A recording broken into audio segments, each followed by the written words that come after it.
Welcome to the Your Winning Podcast. I'm your host, Donald Martin. This is a podcast where we introduce you to positive people doing positive things on a positive platform. Welcome to the show, Lurenzo Johnson, a father, an entrepreneur, and also a community activist.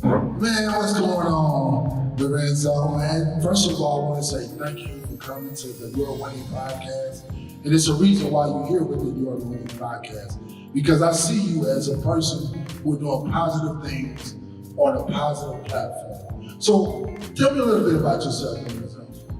Well, I just want to thank you for, just calling me here. And I see the work that you do, so you're like a big brother to me. Thank you, sir. I appreciate that. Yeah. But on a positive note, I'm just trying to find my way in this society. Just be a good leader, be somebody that my kids and my children look up to. I'm a father of four, two 29-year-olds and two 5-year-olds. Whoa, wait a minute, 29 and 5? So you said you got twins? Yes, sir.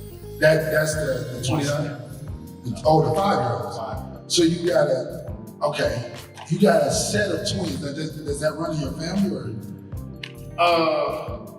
Man, to be honest with you, we don't have any immediate twins, but the thing about it is my daughter has a set of twins. Wow. Crazy. So you got sets, your daughter got a set of twins, meaning you got grandchildren that are twins. Yes, sir. And how old are your grandchildren?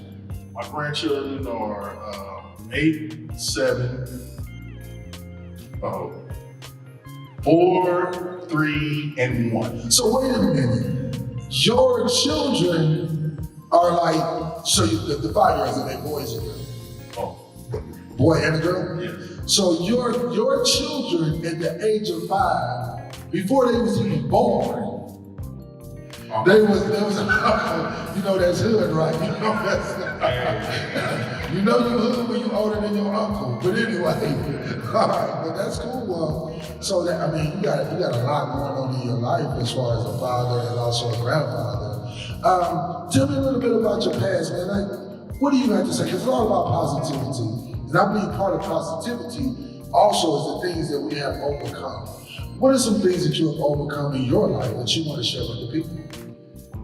Actually, I grew up in a good home.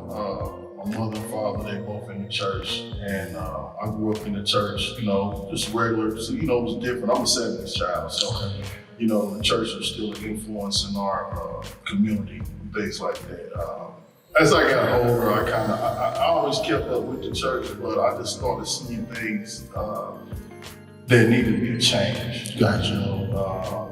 I felt like my passion was out in the community, out in the streets. So I got out there, typical knucklehead stuff. Okay.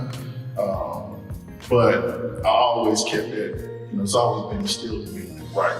So it was certain things, even in the streets, certain things that you do what you don't do in the streets. And I was taught that at an early age. My father, he's a real OG. Yeah, I know your father. Yeah, I've known your father for 20 years. You're right. He is the OG. Keep you straight. That's right. So, that was instilled in me.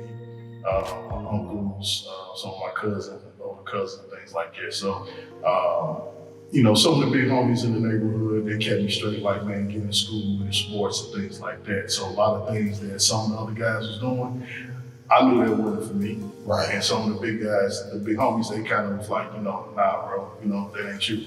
Yeah. So I listened. Right. I listened, and a lot of things that others was doing, I didn't partake in. But yeah, I brought my head. Yeah, we most definitely, like, growing up in the hood, I grew up in the hood, but I wasn't the hood. Like, I couldn't do nothing, like, you know what I mean, as far as like bad stuff, you know what I'm saying? Like, so yeah, definitely going to the hood, but like you said, I know your dad, I know your mom, and they're very, they praying people, I know that, like, most definitely. And now, how many siblings in, like, in your family? Well, it's actually 5 of us. Okay. My father, I have an older sister who lives in Texas, and then I'm the oldest of four by my mother. So Okay, cool. yeah. The house, you know, like, do you talk to them a lot? Because to me, it's all positivity as far as family as well. How often?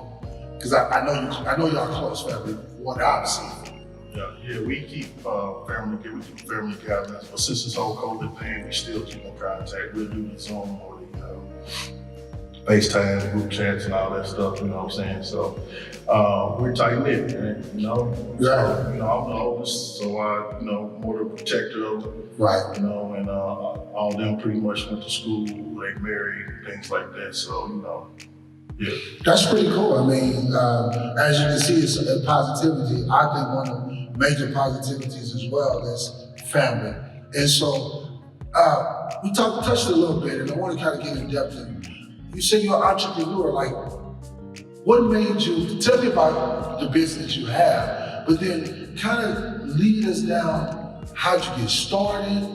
What made you want to do that, the business that you have? Like, because I believe being an entrepreneur is, to me, one of the hardest things to do. So we have people going to be out there listening. Lurenzo, tell them about your business, how you got started and so on, and go from there. This is actually my second business. Okay. I had a business with one of my friends previous, and then, you know, like 99% of the business, the first times they failed. Right. You know, so it was one of those situations. It was a learning experience.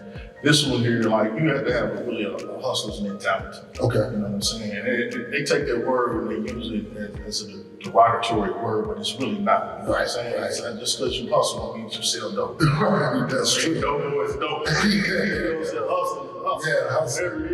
Right. So I've always been a hard worker, and I've always felt like if I'm gonna do something to make to work hard at, why don't I do it for myself as well? Right. So I got into the pest control business, is what I do now, really with my brother-in-law. Okay. And I always look for an avenue that is not okay. For instance, I'll put it like this. He does post and pre-construction sites. Okay. Right? Right. He doesn't do commercial or residential, but he gets a lot of calls for that. Okay. And so he told me, he's like, bro, I get a lot of calls for this, you know, residential, commercial pest control. Okay.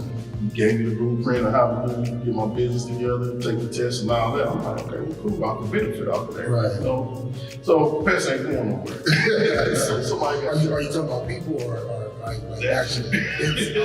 I'm just wondering, you know, like pets. You know, we got children, they're pets. But anyway, but before you move on, the first business, because sometimes people get discouraged.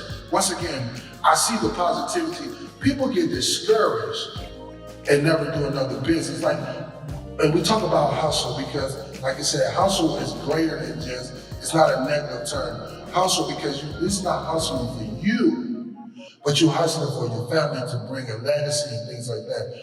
How did you move from failing the first time in a business and starting another one? Like, how does that happen? Well, I wouldn't call it necessarily failing. Okay. What I would say is it was a learning experience. All right. You know, just like riding a bike. You know what I'm saying? Every time you fail, scrape your knee, if you never get back on that bike, you would never know how to ride a bike. Right. So my first business was a learning experience. And, you know, and I was just getting out of prison and I just came up like, okay, it was hard for me to find jobs. Right. You know, because of my felony, my background. Yeah. So I said, well, I gotta eat. Yeah. Instead of me going back out there being a menace, let me try to do something positive. Right. You know, and man, really, you doing business, man, you gotta have a different attitude. Right. You know what I'm saying? And I just talked up on that business thing, and then there it went. So you learn things when you're doing business, what to do and what not to do. Right. And unfortunately, sometimes it can cost you your business. You know, so it didn't end in any negative. Any type of negative situation, it just, you know, we just kind of, you know, business partners just kind of didn't see eye to eye. Right. We're still good friends, you know, so. Okay, good. I mean, I heard you touch on about prison, and that's, to me, it's awesome that you are where you're at now. Because some people, even when they get out of prison, they still in prison. As far as their mindset, they still in prison. And some people that never go to prison, but they're still locked up. They're still in that situation. So that's awesome to see that you didn't allow your background or even what you was labeled as to stop you from doing. So your business now, how busy are you? With the COVID going on, are you busy? It comes and goes. Okay. You know, a lot of people wait till the last minute, they see something, they're like, oh, I need this, but I'm telling you, the best thing for pest control is preventive maintenance. Okay. So if you can stop it before it gets there, then you won't have to be counting me at the last minute. And I'm here to help you. I'm not here to try to just, give you no monthly installment fee and then don't eliminate the problem. So it has its moments, you know what I mean? COVID, I kind of really didn't miss a beat with the COVID. Oh, that's awesome. You know what I mean? So, plus I have my hands in other things as well, so. Right, and we'll get into that. So you also, because it's important, pest control. Think about it. Let's be real, ain't too many brothers doing pest control. Now, we didn't have pests in our home. If you're from the projects, like I'm from the projects, if one apartment had roaches, the whole apartment building had roaches. Y'all don't want to get into that. So the thing, so you also do preventive. So I can call you to keep me from getting pests. You know what I mean? Like to stop. And you also do that as well. Like preventive, or like what's some tips on when you say, what can I do to prevent pests in my home? To prevent them, a lot of times, roaches really go by, how unclean the house is. Okay, gotcha. So I noticed one thing that I've picked up doing this, I didn't know it, but if you step on a roach somewhere and that roach is pregnant, you can carry the egg back to your house on your shoes. Say what? Say that. I hope y'all paying attention to what this man is saying. Say what now? You can attach yourself to your shoes. You can step on it. Yeah. It gets in your shoes. You can track that egg back to wherever. Wow, by stepping on a roach, man. A pregnant roach, which you wouldn't know if it's pregnant or not, but. Well, you just have to know. Yeah, you just have to know. Right, I mean, but that's your profession. Like, you're telling us something that, unless you're in that profession, in most cases, you would not know. So that's cool. So being in that type of business, and you said you haven't missed a beat, and you said also mentioned you have your hands in other things. What are some of the other things? Because you are more than just a father, more than just entrepreneur. What are some other hands you have in? What else do you do? I engaged myself with the youth at the juvenile facility. I've been doing that for 6 or 7 years now. Okay. And my dad was affected by COVID. So, they had strict protocols with the residents in there. And I enjoyed it, man. And then when they did allow us to open the door, and allow us to come back in, my organization and one of the 3 or 4 other organizations were the first ones they called. And that kind of made me really just kind of jump the joy inside, because knowing that my purpose is being fulfilled and is also being, when I do the accolades and all that stuff, I don't really care about that. Right. But if somebody can see the work that I'm doing and allow me to continue to do the work on the way that I'm doing it, then that goes a long way with me. Right. You know what I mean? Because I'm going to be the one that's going to be hard on myself, and I'm going to be the one that's going to give myself the gratification, you know what I mean? So when they called me back and it was like, hey, we want you to come back, I ended up injuring my knee, so I was kind of down for a minute. Okay. And how'd you do that? Man, play basketball or something? Nah, man. Okay. Only time I'm playing ball is 2K. Yeah, I got you. But I was playing my young kids at the park, man, and ruptured my patella tendon Okay. in my right leg, and I'm just getting back from it. So God is good still. Amen. So, but it was kind of cut short because they went back on the shutdown again, COVID. And, but I mean, just being there, seeing the staff coming in, sitting there watching me talk, listening to me talk, and things like that, man. And the warm welcome, feeling I get, the welcome I get coming here, man, it's just unbelievable. Yeah. So you said so COVID been around. We just pretty much, I wanted to say celebrating COVID, but it's been a year that's COVID. So you said 6 to 7 years. So roughly around five years, you was running strong at the Juvenile Center on 25th and Keystone. Now you said your organization. What is the name of your organization? Kids in Danger Incorporated. Okay, so say it one more time. Kids in Danger Incorporated. As you can see, I'm not good, good with a lot of things, but I'm good at this. Let them say it again. So, how did that come about? Well, KID is actually a person, good friend of mine, like a brother to me. He passed away in 2005. Matter of fact, April 5th will be his soul day. Okay. And the family and I got together and just wanted to do something memorial for him, something that can be longevity. Gotcha. Sometimes you have good people that sometimes do certain things and they can be frowned upon. Gotcha.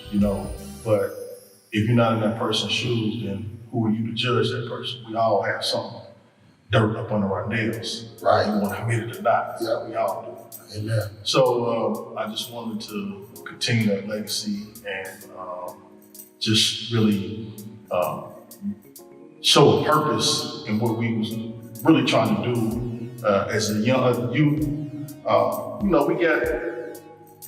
We got tied up in things that we probably shouldn't have. Okay. And sometimes it can be costly. Right. It costs you your life, it costs you time. Mm. It cost me some time, it cost him his life. Right. So that didn't slow us down. Okay. Instead of being destructive, now I want to make something constructive. Gotcha. You know what I'm saying? Try to rebuild what we tore down. So that program is very sentimental to me. The family, the Gray family, and we just want to just continue uplifting his name and with this program. So your organization was established or birthed out of tragedy in most cases. Unfortunately, yes. But what I love what you're telling me though is, even in tragedy, you're still showing triumph. You know what I mean? You're still showing, and that's the purpose of this podcast. Is we all have things we deal with. We all have situations. But to me, one of the most positive things you can do is take your tragedy and make a triumph out of it. So with the organization, you're going into the Juvenile Center. What do you have guests come with you, or do you go by yourself? Take us into the Juvenile Center and what it looks like when your organization does what it does. Well, I go solo now. I've been having a few inquiries about coming along. I started with a friend of mine, Demond Means. Yeah, I know Demond Means. Actually, I don't know if I should say it, but we met in the penitentiary. Gotcha. And we were rival gang members. Wow. Right. So we sat down, we was breaking bread while the whole camp was at a little, was lit, as the youngsters say. Yeah. So we just, kind of figured this is not for us. Yeah. We men for anything. Right. So we developed a bond and we used that to get out. And one day he called me and said, man, I got this program I'm doing over at the juvenile facility. And it was one of the first ones that they had allowed to come in. Right. Prisoners or ex-felons or returning citizens, I like to say. Right. To come into the juvenile and talk to the youth. So I was under his watch for about 2-3 years. Okay. And just want to, give him a shout out for that, man, because he opened the door for me. Right. And gave me a way to open mind. So I started learning, I became familiar with a lot of the staff members, and then I started seeing a lot of the residents coming back in and out, or I see them on the streets, and they're just like, hey man, I'm glad you came, and this and that, this and that. Sometimes you have the young bucks, they don't buck up to you. Right. You know what I mean? But I'm like, they say, I'm without a smoke. I'll get it twisted. You know what I mean? So, it's a right way and a wrong way to deal with that. And I can't engage them as if they were my age. I had to think that I was them at one point in time, And so I just kind of, ease back for a minute, come with a different approach, and there it is. My grandmother would say there's more than one way to skin a cat. Right. So you came in. To me, to hear that story where you in the mind, like when you met in a situation that was very, very bleak, had to be bleak. But you met in that situation, and then you decided after you guys got out, returning citizens, this is what you want to do. And we need you. Like, we need you in the juvenile center. We need you in the streets, because there's some people that you can reach that I can't reach, and vice versa. But if we work together, we can get things done. So you go there, the days that you was going, did you have like a curriculum for them, or did you just talk to them about your life? What were some of the subjects that went on in the juvenile facility? Be honest with you, I just freestyled it, man. Or sometimes something would just, come over me, I go in there, I can come in there with something, I didn't try this before, just come in there with something on my head, and then next thing you know, it can lead to something else, what I'm saying? Open up the whole conversation that had nothing to do with what I thought I was going to talk about, discuss with them. And I just talk with them, not at them. Okay. So it's a difference. But just going in there is really kind of like therapeutic for myself. Gotcha. I mean, I don't know how to explain it, man, but it's a good feeling. I'm sitting there talking to them, and they vibing with me, and at the end of the day, little JoJo over here was mean mugging me, and want to act like he was sleep and tough. At the end of the day, he getting up, slapping my hands, telling me I'm glad you came through, man. Right. So yeah, man, I dig it. Yeah. Man, there's so much needed for them because they want to be heard. I think the generation that we're in, they don't feel like they're heard. And so the only way they're heard is through violence, through behaving in a way that it just seems like, man, you're not like that. Because I know like you just said earlier in the conversation, you grew up, you had a solid foundation. So even when you did the streets thing, even when you was out there, people knew, you ain't like everybody else. Everybody knew that. Even when you tried to do everything you wanted to do, they knew, okay, Lurenzo, he's about it. But we know there's something different about him because he didn't come from some foundations we know. Because some of these children, man, they don't even know what they're gonna eat. They don't even know, they don't even know their father, they don't even know their mother. It's just a lot of things they're stressing out on every day. So that being said, crime is at a major, we seeing violence that is going on. Every time you turn on the news, every time you go to sleep, you scroll through Facebook, you see a lot of RIP. And I guarantee you, there's some RIPs, rest in peace, that you've seen on there that you knew the children in the juvenile center. How, as a leader and a community activist, how do you deal with that? Wow, it's tough. I looked up on the news and seen some of my guys that I talked to, actually had a bond with, gave my personal phone number, met up with them and things. I seen them on the news, locked up for murder. Yeah, they've been murdered, and that's kind of hard to deal with because it's a sense of failure. Like, dang, I thought I had it, right. But to each his own, man. You're not gonna be able to save everybody. Right. I don't care what you try to do, you're not gonna do it. Right. So the ones that you do save, you just gotta roll with it. Don't get all excited about it, but but you know, that's a victory.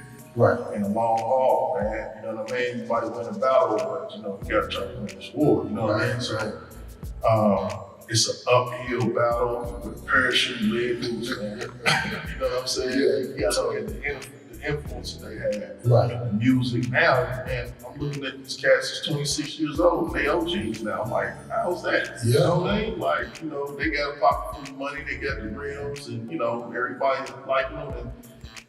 And a lot of these guys really are scary. Mm-hmm. And I tell them, I see these youngsters out here with these big pistols, these long extended clips, and I'm thinking like, you're really not a shooter. No. You know what I mean? You're really not. Right. 9 times out of 10, a lot of them is dying with the pistol on. They Wow. You see what I'm saying? Because it don't mean somebody from over there, the ops as they say, your buddies. Right. Be the ops. Mm-hmm. You know what I mean? The little girl you thinking is got your back, set you up for the pick. Wow. Get your head knocked off. Right. So we got to tell them the truth out here. Yeah. When we say rest in peace and show them mirrors with angel wings on them, but man, we know that the wages of sin is death. Right. There's no glorification in this. Yeah. Now ask you, have you ever seen what an AR-15 does to a little skinny, frail kid? Mm. Bro, you sit up there and look like a big 6 domino with all these holes in you. Wow. You know what I'm saying? And that's serious. Get your noodles blocked out here, man. It's just real out here. You know? And so it's frustrating. And man, I just, you know, I wish I had the answer, but I don't. But it won't stop me from keep going at it. So some things I'm willing to put my life on the line for. And I have, like I said, I got young kids, I got grandkids. So I want them to live in a better place. I don't want them to have to go through this fear. Right. I went through it, you know what I'm saying, coming up. So I don't want them to have to live their life in fear like that. Yeah. So with that being said, what keeps you going? Because it's a lot of devastation out here. What keeps Lorenzo going? God, man. God. Amen. I mean, I gotta give him his props. Amen. Gotta give him his props. Yeah. You know what I'm saying? He put something in my head to do something, something in my heart to do it. And it's like, you know, it just falls in place, man. Even when it doesn't, you know, it kind of makes you think, like, right. What would you do? What would you go say? What would Jesus do? You know what I'm saying? Right. You know, what's my next move? Right. And something to open up. You know what I'm saying? We've had many conversations. Oh, plenty. Yeah, plenty. So that I mean, you know, first, and I want to say this. I'm proud of you. The reason why. Appreciate it. I'm proud of you because I feel your emotion. I feel your heart for the community. I feel your heart for the children because I don't care, they still children. I mean, we can call them animals, we can call them fellas, we can call them whatever we want to call them. They still children in a lot of ways, and I'm gonna be real with you, man. A lot of people are using, because crime is a big business, they are benefiting off of the crime of our children and the crime of their parents and the crime of the community that we live in. And you know, we talked about this plenty of times. What you're doing ain't about being popular. It ain't about having profit. It's about purpose. So I want to say thank you, and I'm so glad you came because I want you guys to understand, as you're listening to this podcast, the whole purpose, like I told you, is to introduce you to positive people. Lurenzo Johnson is a positive person who has been through many of things in life, but he did not allow them things to keep him from his purpose and what God has in store for him. So listen, it's about positive people doing positive things on a positive platform. Now, understand this. I believe in that when you do things, I believe, because I don't know, maybe somebody out there want to know how you can get involved in what you're doing. Whether it's pest control, whether it is your help you out in the juvenile facility, want to donate. So I want you to just let the people know. First of all, give them your name again. And then also, do you have like your organization and your pest control? Give them all that information because this is worldwide. And you never know who wants to be a blessing to you. And that's why I have this podcast to introduce people that normally ain't getting the fanfare out there. Everybody don't know Lurenzo. But this is the opportunity I want you to tell the people. Name, how can they be a blessing to the organization, also your pest control. So as COVID is, we get to the ending point, hopefully, prayerfully, how can they reach in every area of their life? Let the people know. First of all, I'm on Facebook. My name is spelled Lurenzo, middle name Eamond, last name Johnson. Not on Snapchat or Instagram. I'm not really computer savvy like that. I do have email, Ozner Pest Management, OZNERPEST, MGMNT, LLC at gmail.com. Telephone number 317-643-1518. All right, so real quick, the organization they can contact you about, how do they, if they want to donate money to the organization? Well, if you give me a call or just shoot me an email, however you get in contact with Facebook or whatever, that's fine. I really don't have a lot of things set up, just Cash App and all that. Like I said, I'm not social media, take all that. Yeah, you do the work. You do the work. I mean, that's important. And also on the podcast, you will see where the information, you'll be able to write it down as well. So listen, I want to thank you guys for the opportunity and your time in introducing you to the Your Winning Podcast. I'm your host, Donald Martin. This is a podcast where we introduce you to positive people doing positive things on a positive platform. And this is what I want you to understand. You must have purpose over popularity. See you next week.